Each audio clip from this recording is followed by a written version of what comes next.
அதிசயங்கள் செய்கிறவர் நம் அருகில் இருக்கிறார்.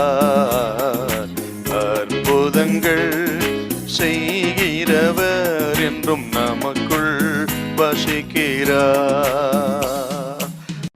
ஏசாயா 26:3-4 உம்மை உறுதியாய் பற்றி கொண்ட மனதை உடையவன் உம்மையே நம்பி இருக்கிறபடியால் நீர் அவனை பூர்ண சமாதானத்துடன் காத்துக்கொள்வீர்.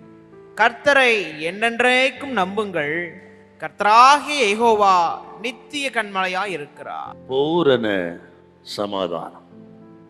இந்த நாட்களிலே குடும்பங்களிலும் தேசங்களிலும் தேவையான மிக முக்கியமான ஒன்று இந்த சமாதானம். ஏனென்றால் எங்கே திரும்பினாலும் குழப்பங்கள், கலக்கங்கள், யுத்தங்களின் செய்திகள் என்று முழு உலகத்திலேயும் ஒரு குழப்பமான நிலைமை.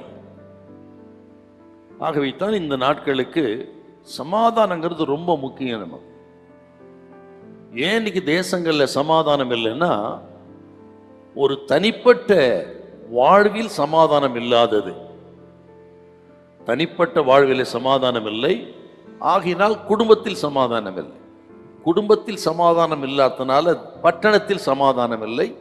ஒரு பட்டணம் சமாதானம் இல்லைன்னா தேசத்திலும் சமாதானம் இல்லை. தனிப்பட்ட வாழ்க்கையில ஏங்க சமாதானம் இல்லைன்னா, நமக்குள்ள சகிப்புத்தன்மை இல்லை. அதுதாங்க இப்ப பிரச்சனை. முன்னெல்லாம் பார்த்தீங்கன்னா குடும்ப வாழ்க்கையில சகிச்சுக்கிடுவாங்க, சகித்து கொண்டு குடும்பத்தை நடத்தி வெற்றியுள்ள குடும்ப வாழ்க்கை வாழ்ந்திருக்கிறார். ஆனால் இன்னைக்கு அப்படி இல்லைங்க. இந்த சகிப்புத்தன்மை இல்லாதது தான் சமாதானம் இல்லாமல் போனது காரணம்.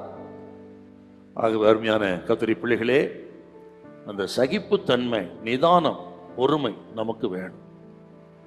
முதிர்ச்சியின் அடையாளமே இதுதாங்க.